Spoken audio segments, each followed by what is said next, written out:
Olá, dileto ouvinte.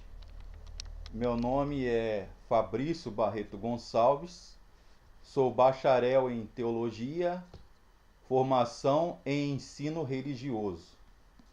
Gostaria de compartilhar mais uma mensagem com o tema A Vida de Comunhão da Igreja. A Vida de Comunhão da Igreja. O texto é João, capítulo 13, Evangelho de João, capítulo 13, versos 34 e 35, que diz: Eu vos dou um novo mandamento, que vos ameis uns aos outros, assim como eu vos amei, que também vos ameis uns aos outros. Nisto todos saberão que sois meus discípulos, se vos amardes, se vós amardes uns aos outros. Primeiro lugar, a igreja, a vida de comunhão da igreja. Primeira lição, devemos amar-nos uns aos outros. Esta é a nossa identidade, o nosso passaporte, a nossa cédula que nos identifica, o amor. Ágape, recebe o amor, a graça e a misericórdia que nós nutrimos uns para com os outros. O amor fraterno foi uma das marcas evidenciadas pelos primeiros cristãos, desde os seus primórdios. No primeiro século, evidenciadas, encarnadas, e é a que mais nos impressionaram aos pagãos é o amor. Jesus falou que nisto seríamos conhecidos como seus discípulos, através do amor. Quando a evangelização não vai bem, não se trata apenas de mudança de métodos, metodologia ou técnicas. É preciso que nos voltemos para dentro de nós mesmos, como crentes e como igreja, e verifiquemos o nosso comportamento em amor uns para com os outros. Segunda lição, devemos servir uns aos outros. Amamos ao procurarmos ajudar nossos irmãos e a enfrentar seus problemas, reais necessidades.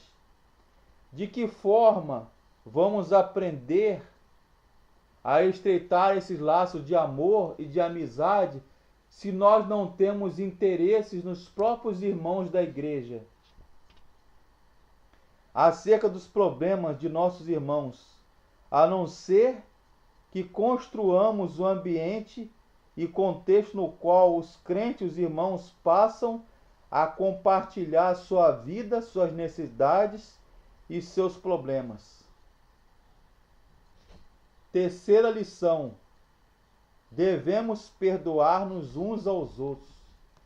A palavra perdão é de origem latina, perdão. É pelo dom, é pela graça, é pela misericórdia, dom de Deus, que nós temos a faculdade ou capacidade de perdoar alguém.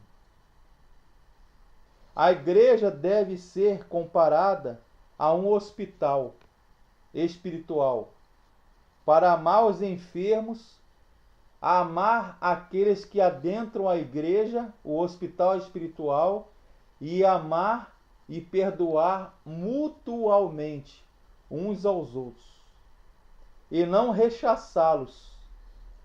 A prática do perdão nos torna mais humanos e nos capacita a entendermos e a receber o perdão de Deus. Ou seja, quando nós perdoamos alguém, nós somos perdoados por Deus. Leiam Mateus 6, versos 9 a 15.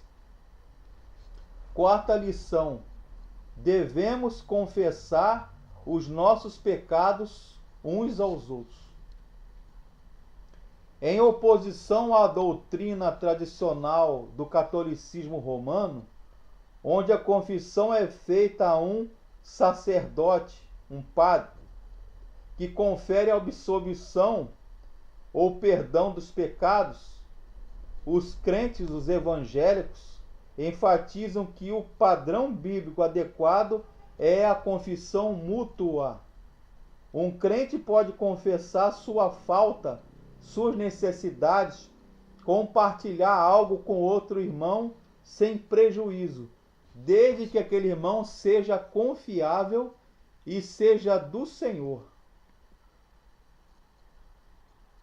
Este é um conceito ou comportamento decorrente da doutrina do sacerdócio universal de cada crente. Pela Bíblia, através da reforma protestante, antes precisávamos do sacerdote para ser intermediário entre nós e Deus. Agora, pela Bíblia, eu sou o meu sacerdote. O crente é o sacerdote.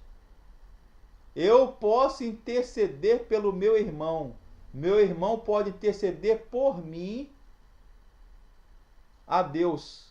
E Deus perdoar os meus pecados, as minhas faltas, as minhas culpas. Quinto princípio ou lição: devemos confortar-nos uns aos outros. Mutualidade. O Espírito Santo é mencionado pelo Senhor Jesus como o confortador do Consolador.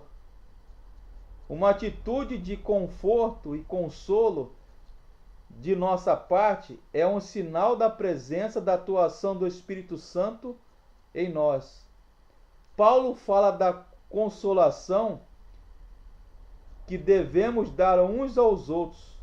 A atitude é de ajuda e não de juízo. Contrastar com a atitude dos amigos de Jó, por exemplo, que foram incapazes de estabelecer uma relação de empatia e simpatia com o seu sofrimento de Jó, por terem assumido uma atitude intelectual de ajuizamento sobre as causas do sofrimento dele. Ou seja, o que o texto está argumentando lá em Jó é que, ao invés de eles pararem para saber a causa do sofrimento de Jó e julgá-lo se ele estava em pecado ou não, eles deveriam acolher, ouvir e ajudar a Jó na sua dificuldade. A comunhão advinda dessa relação da igreja, que é amar uns aos outros. Segundo, servir uns aos outros. Terceiro, perdoar uns aos outros. Quarto, confessar uns aos outros. E quinto, confortar uns aos outros. A comunhão, palavra grega do grego koiné, koinonia ou koinonel, comunhão, parceria, compartilhar, partilhar, coajudar, auxiliar. Deve ser a atmosfera da vida inteira da igreja. A comunhão requer espíritos desarmados, de humildade, humildade pessoal, amor, muito amor.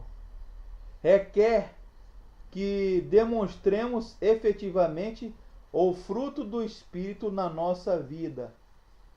Leia Gálatas 5, 22 a 26. O dia em que o nosso amor for bastante para levar-nos a viver a essa comunhão, então o mundo há de ser novamente impactado e transformado pela mensagem do Evangelho. Vamos fazer um novo propósito de efetivamente procurarmos desenvolver o vínculo da comunhão nas relações na igreja, nas relações familiares, nas relações sociais, comunhão, amor, perdão, misericórdia. Perdão, misericórdia, amor é eu estar dentro do problema do outro, sentir as dificuldades, as dores, sofrimentos do outro, é chorar com o outro, é se alegrar com o outro. À medida que eu faço isso, eu cresço gradativamente, paulatinamente, em direção à perfeição, em perfeição à transformação, em perfeição, em direção à vida que Deus requer, que Deus exige de mim, a vida de santidade, de retidão, de justiça por parte de Deus. E só conseguiremos isso através do viés, da direção, do caminho, da dimensão do amor, do perdão, do consolo, do serviço e do acolhimento. Que possamos ser veículos e canais da graça de Deus. Que possamos ser de fato cristãos, homens e mulheres crentes, e encarnemos essa comunhão, esse perdão, esta graça nas nossas vidas, para sermos sal e luz do mundo, como Jesus diz lá nos Evangelhos. Que Deus abençoe a sua vida, a minha vida, a nossa vida, e que Deus abençoe a nossa igreja, que a nossa igreja possa encarnar e estar nesse padrão que Deus exige de cada um de nós. Amém.